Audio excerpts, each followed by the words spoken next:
Hello friends, welcome to the subject Meaningful Verbal Learning and Social Constructivism.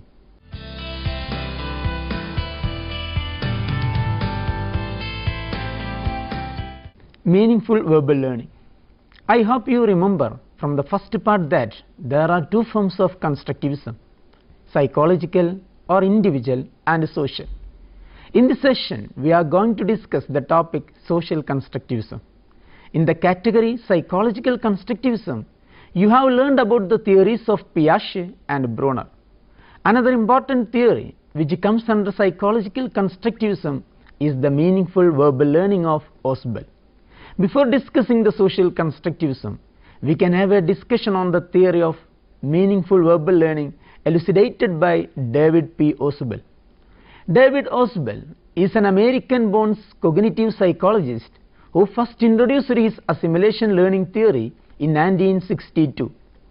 Osbel's theory primarily explains cognitive learning, with the central idea being that learning occurs through the assimilation of new concepts into existing concept frameworks held by the learner. Further, Osbel defines effective learning as a process in which learners comprehend the structures of knowledge and consciously make new structures fit with the existing organization of concepts in the brain. He refers to this process where new ideas or concepts are linked with the previously acquired knowledge as meaningful learning. The key concept for Osbel is the cognitive structure. He sees this as the sum of all the knowledge we have acquired, as well as the relationships among the facts, concepts and principles that make up that knowledge. Learning for Osbel is bringing something new into our cognitive structure and attaching it to our existing knowledge that is located there. This is how we make meaning, and this was the focus of his work. According to Osbel, the most important single factor influencing learning is what the learner already knows. Rote learning, common in many schools and universities today, is shown to be little use for achieving the goals of individuals and society in a time when creative production of new knowledge is in heightened demand. Knowledge creation is viewed as a special form of meaningful learning. Three basic requirements for meaningful learning include a learner's relevant prior knowledge, meaningful material often selected by the teacher, and a learner choice to use meaningful learning instead of rote learning. An important advantage of meaningful learning is that it can be applied in a wide variety of new problems or contexts. This power of transferability is necessary for creative thinking. Meaningful verbal learning can be achieved through the following ways. Principle of progressive differentiation. It means the most general ideas of the discipline are presented first, followed by a gradual increase in detail and specificity. Osbel believes we should teach in a fashion that begins at the highest level of a cognitive structure and progressively distinguishes the new information from existing information as we work down to the lower, more specific levels. This method of teaching, by going from abstract to concrete, is also referred to as progressive depreciation. It is deductive in nature. Principle of integrative reconciliation. It means that new ideas should be consciously related to previously learned content. The sequence of curriculum is organized so that each successive learning is carefully related to what has been presented before. In essence, progressive differentiation points out differences or contrast, while integrative reconciliation points out similarities or comparisons. Advanced organized strategy of teaching. These are the primary means of strengthening cognitive structure and enhancing retention of new information. It bridges the existing knowledge that student already knows and what is to be learned. Advanced organizers are short passages, typically just a few sentences, and at a higher level of abstraction than the learning passages that will follow. The point of an advanced organizer is to stimulate that part of the cognitive structure under which the new information should reside. In essence, an advanced organizer gives students a heads up about where the new material should fit into their cognitive structures.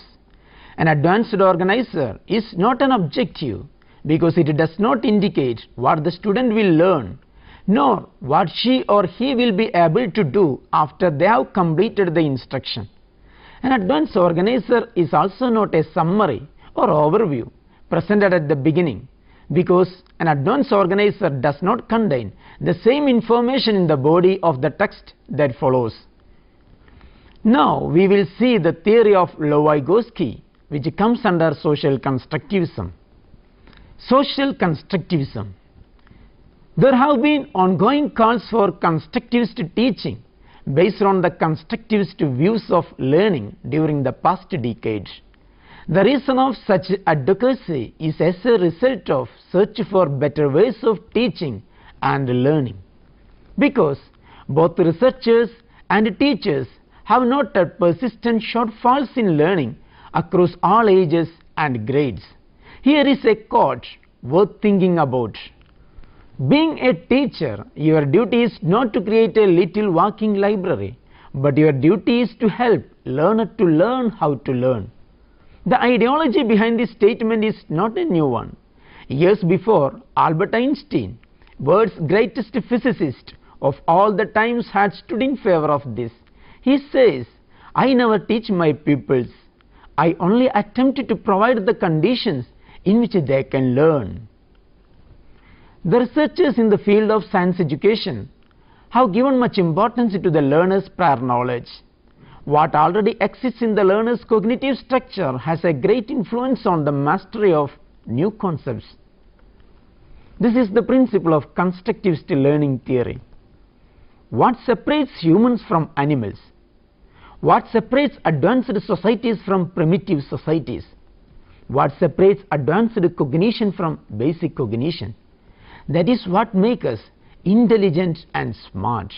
The theory of constructivism has led to a debate between those who place more emphasis on the individual cognitive structuring process and those who emphasize the social effects on learning.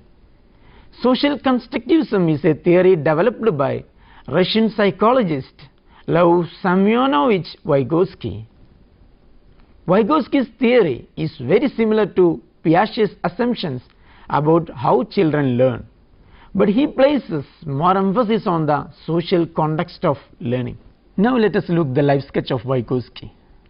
He born in November 17, 1896, same year as Piaget, near provincial Minsk, in a middle-class Jewish family in Russia. His field of study is psychology. Vygotsky was called the Mozart of psychology. He was a voracious reader, interested in Western philosophy, art, history. He wrote an essay on Hamlet in 1915 when he was 19 years of age. In 1913, he entered Moscow University through lottery and studied medicine, then shifted to law and graduated in 1917. He doesn't get any formal training in psychology, and he studied self. His spouse's name is Rosa Novina Vygotsky, and who died in June 11, 1934 at the age of 37 due to tuberculosis. Due to his early death, most of his theories were left underdeveloped. During his lifetime, Vygotsky's theories were controversial within the Soviet Union. Because of his particular political ideology, his work remained unknown in America for decades. In the 1970s, his ideas got some prominence, and later it leads to a paradigm shift. Social development theory. Vygotsky's work in the last 10 years of his life has become the foundation of much research and theory in cognitive development.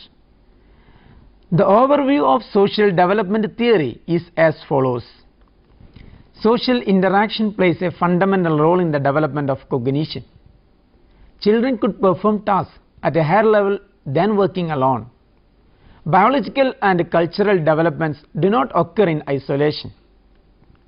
Discovery learning. The teacher creates a social atmosphere provides opportunities and the learner discovers ideas and facts. Learning through debates.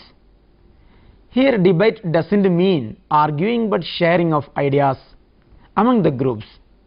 Language plays a major role in cognitive development. Reciprocal teaching. It is used to improve a student's ability to learn from text through the practice of 4 skills: summarizing, clarifying, questioning and predicting. Zone of proximal development, ZPD. The zone of proximal development is the area of learning that a more knowledgeable other, MKO, assists the student in developing a higher level of learning. In order to gain an understanding of Vygotsky's theories on cognitive development, one must understand 2 of the main principles of Vygotsky's work: the more knowledgeable other, MKO, and the zone of proximal development, ZPD. The MKO is somewhat self-explanatory. It refers to someone who has a better understanding or a higher ability level than the learner with respect to a particular task, process or concept. Although the implication is that the MKO is a teacher or an older adult, this is not necessarily the case. Many times a child's peers or an adult's children may be the individuals with more knowledge or experience.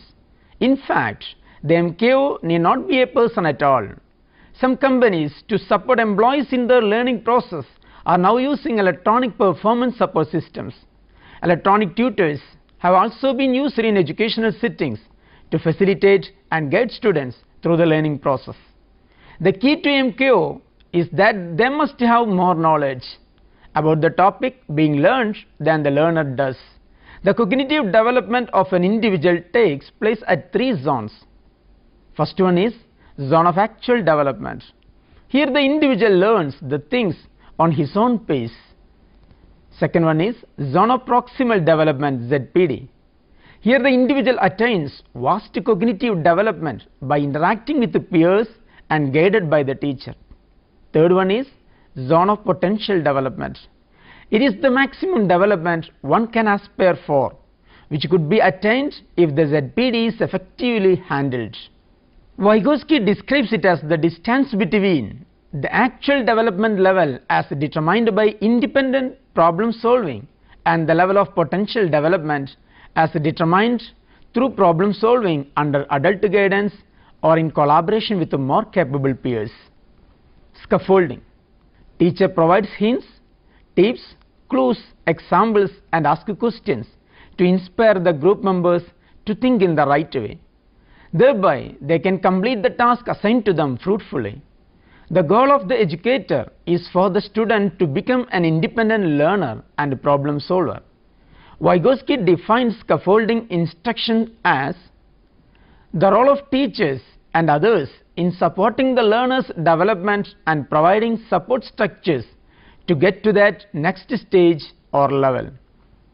Difference between cognitive and social constructivism. The differences between cognitive constructivism and social constructivism are given on the screen. In cognitive constructivism, individual constructs his own knowledge, but in social constructivism, individual or group constructs his or their knowledge socially and individually. In cognitive constructivism, there is no influence of society, but in social constructivism, society is the main transforming force. In cognitive constructivism, literacy is based on the child's stages of development. Mastery of reading and writing is defined by each developmental stage. In social constructivism, emphasis is on social interaction than the stages of development. Mastery of reading and writing are acquired by imitating adults. Language and cognition are interrelated. In cognitive constructivism, child as an experimenter. He learns through action and experimentation. Children are born with schemas for how to act and respond to the world. Development comes from within and comes before learning. In social constructivism, child acts as an apprentice, acquires new concepts in the process of social interaction. The focus is on cooperative learning and scaffolding. In cognitive constructivism, intellectual growth takes place in stages through a biological mechanism and is a natural process. But in social constructivism, biological aspects alone could not serve the intellectual growth, but the social aspects are more important. In cognitive constructivism, student is a lonely researcher. He interacts with the environment, assimilates experiences and learns. In social constructivism, learning occurs through social interactions and debates. In cognitive constructivism, the cognitive structure develops as the learner passes through specific developmental stages. But in social constructivism, the social structure creates a disequilibrium in the cognition, which leads to learning. Classroom practices, role of the teacher and the learner. Learning is a social process in which students construct their knowledge. Each learner is unique in his or her potentialities, needs and background.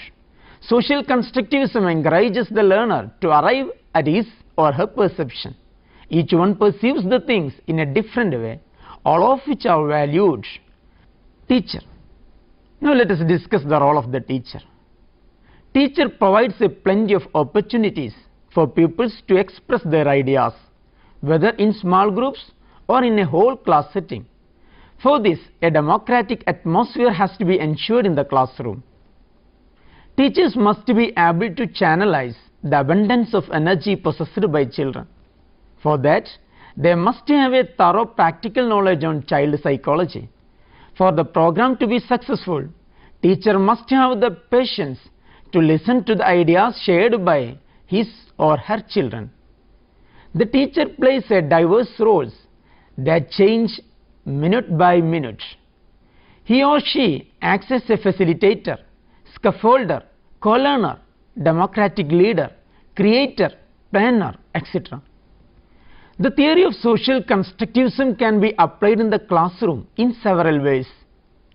The students can be grouped such that the students who understand the content work with the students who do not.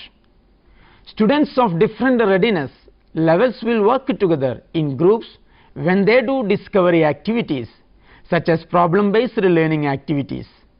The groups would consist of at least 3 students, and they would be given a problem that would challenge them all, and as a group they would have to solve the problem.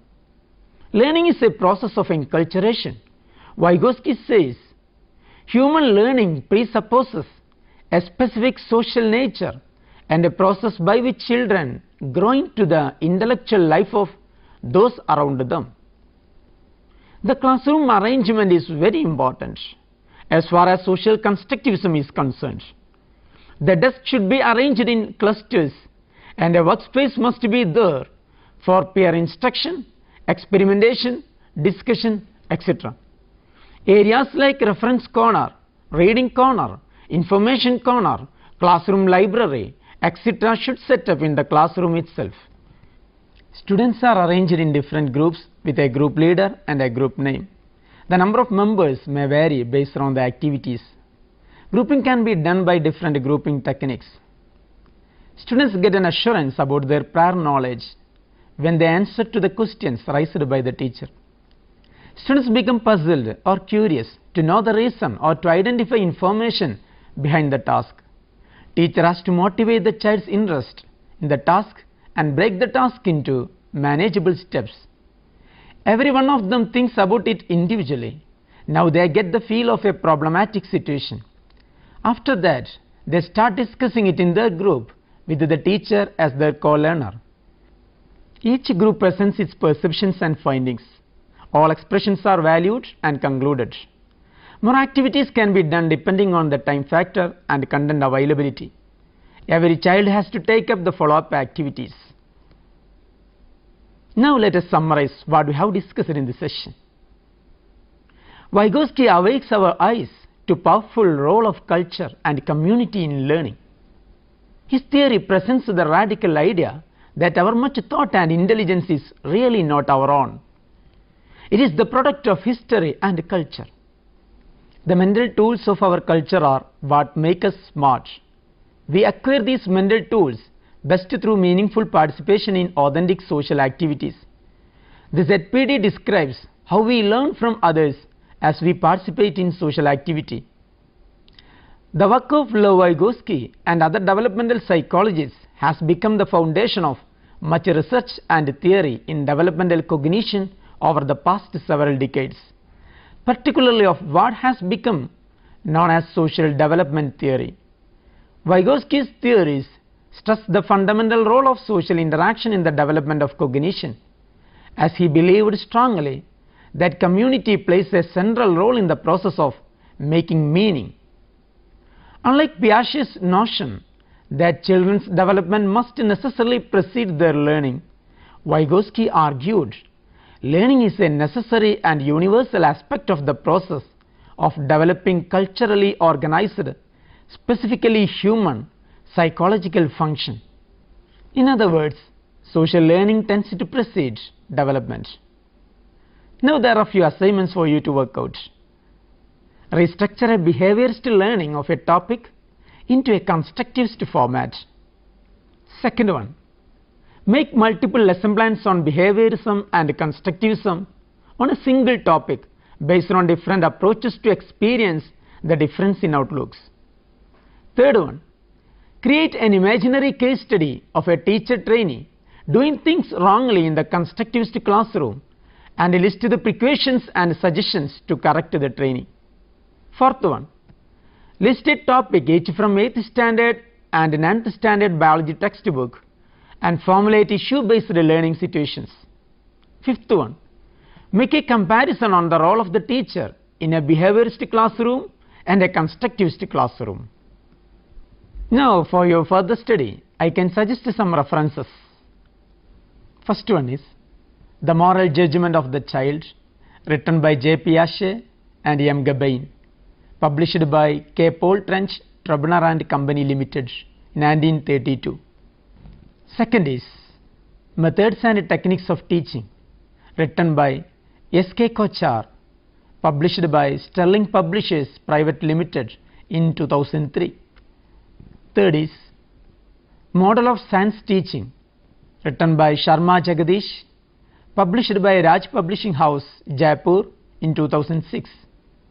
Fourth is Teaching of Science Today and Tomorrow, written by N. H. Siddiqui and M. N. Siddiqui, published by Doba Publishers, Delhi in 1983. Fifth is Mind in Society, written by Lev Vygotsky, published by Howard University Press, Cambridge, 1978. Sixth is Theories of Human Development, written by M. W. Watson and published by Chandili VA Teaching Company in 2002. Thank you for watching this program. We will meet again on next session. Bye.